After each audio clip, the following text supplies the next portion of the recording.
Depois de muito tempo, estou aqui gravando mais vídeos, né? Pretendo aí gravar uma sequência de vídeos. Tentar retomar aqui o canal. E vamos começar com um assunto que está começando a ganhar, digamos, a relevância no debate. Claro que esse assunto ele está lá na esquerda ainda, como, digamos assim, mas ele deve se expandir. E é evidente que há críticas. E eu vou dar a minha opinião. E com certeza os que me acompanham devem esperar uma outra posição. De início, eu não tenho nada contra o que eles chamam aí da escala 4x3. E eu digo de início por quê? Porque há ressalvas. Nós temos que levar em consideração as dificuldades de implementação desse sistema, porque não é de imediato.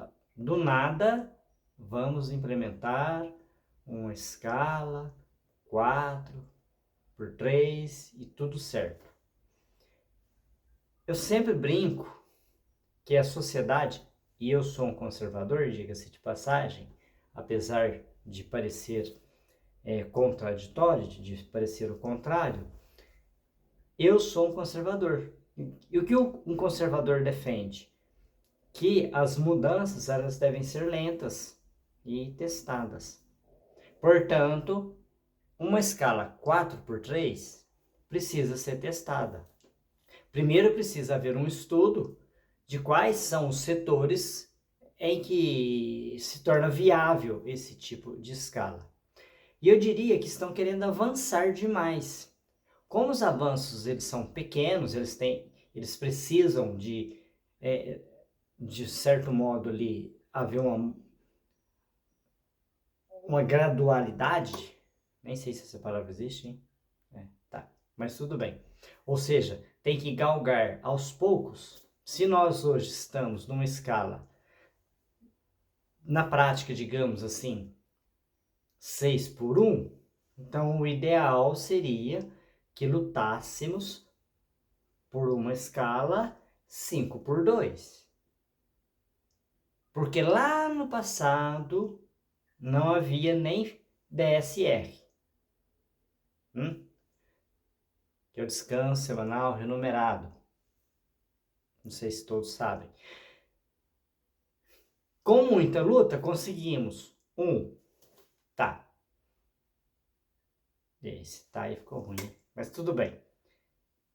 É verdade que agora tem a tal da pejotização, que aí elimina esse DSR. Mas esse é um outro assunto para um outro vídeo.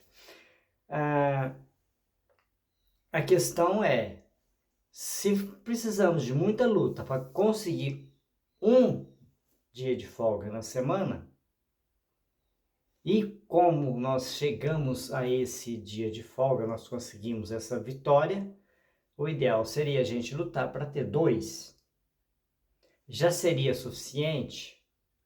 Isso é que precisa ser analisado. Porque eu entendo, e aqui vocês vão dizer, está fugindo um pouco do assunto? Não. Porque eu entendo, porque eles reclamam que a escala 6x1 é muito cansativa, que você fica distante da família, que você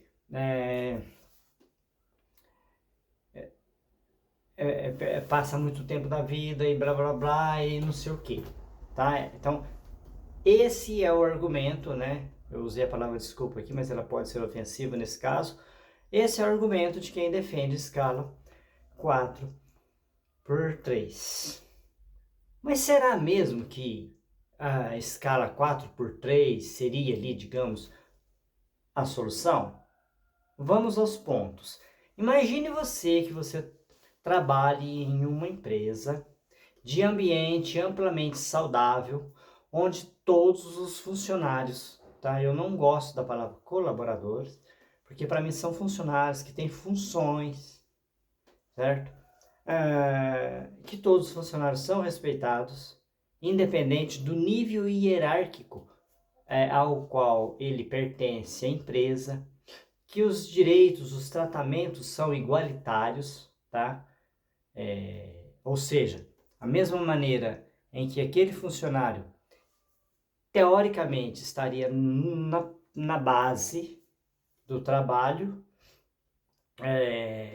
ele seria tratado como o CEO da empresa. E eu pergunto a vocês e respondo a minha opinião. Vocês prefeririam trabalhar numa empresa assim, numa escala 4x6, 6x1, desculpe, ou vocês preferiam trabalhar numa escala 4x3, onde o ambiente fosse tóxico, cheio de fofoca, onde as pessoas não se respeitassem, onde os superiores humilhassem os inferiores na hierarquia profissional, diga-se de passagem. Eu pergunto para vocês, qual empresa é mais viável? Qual escala que vocês prefeririam? Eu não tenho dúvida de que a 6x1, para mim, pessoalmente, seria muito melhor. Portanto, talvez a luta ela esteja errada. Embora esteja havendo também um trabalho na conscientização, e isso é um assunto para um outro vídeo, da valorização de todos os funcionários, inclusive com a lei, a nova NR1, que começa a ser implementada agora em maio, dia 26, disse que era 25, agora já é 26, já trata desse tema, né? Agora, pensa na viabilidade financeira de você implementar as duas coisas. E nós temos que ver a multiplicidade do país, com as suas diferentes empresas, com os seus diferentes setores produtivos. Você aplicar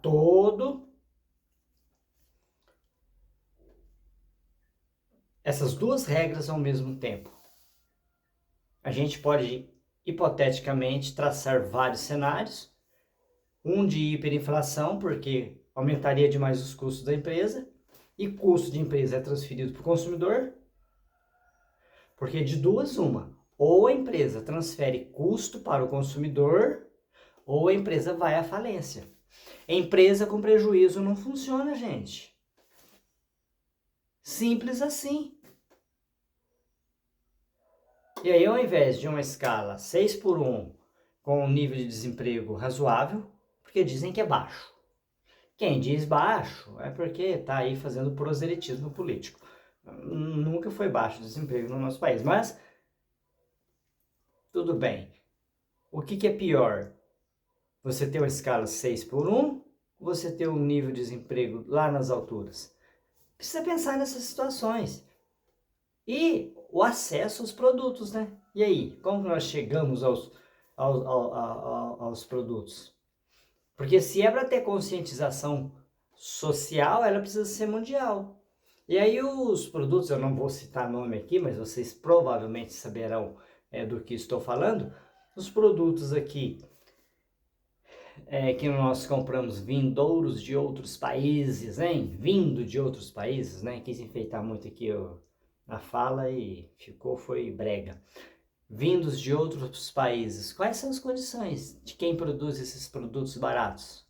Uma lâmpada que está aqui me iluminando aqui para fazer esse vídeo, né? Veio de um país distante da Ásia e ela custou na faixa de 12 reais.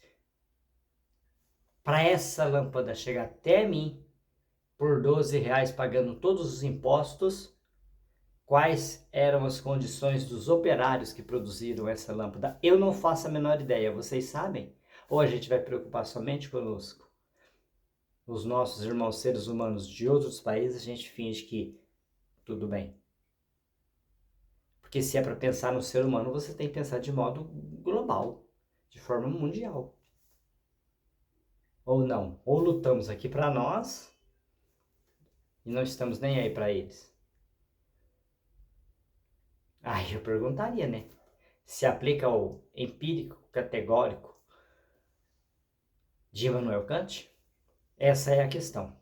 Então, eu não consigo fazer vídeo curto, esse ficou longo, e farei aí um próximo, claro. E aí, nesse eu quero abordar a NR16, né? A NR1, que é a que fala do outro tema que eu já dei, digamos aqui, um spoiler aqui, ok? Um forte abraço a todos e até o próximo vídeo. E esse vídeo aqui teria muito mais assuntos, talvez eu até faça uma segunda parte dele, porque ele não ficou, eu não falei tudo que eu gostaria, mas ficaria longo demais. E aí vocês, se tiverem perguntas, deixem nos comentários, que eu, claro, dentro da minha ignorância estupefaciente, tentarei responder, tá? E aí você pode dizer, alguém com esse alto nível de ignorância nem deveria fazer vídeo para jogar na internet. Não, não estou falando nenhuma bobagem aqui. Eu procuro falar sempre aquilo que eu penso, dentro do mínimo que eu conheço. Forte abraço a todos e até o próximo vídeo.